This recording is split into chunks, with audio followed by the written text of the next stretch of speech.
evening, viewers. I'm Javeria from Dubai World Trade Center, and you're watching EXPO News. Viewers, today top international brands are exhibiting here.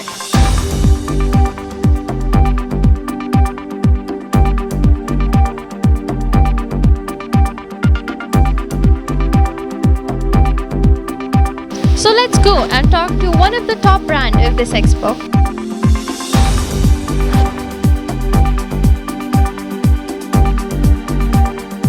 My name is Mohammed Al-Assaf. I'm the export coordinator for the Saudi ice cream factory. We are here for our Frioli and Fregento products, so they're ice cream products.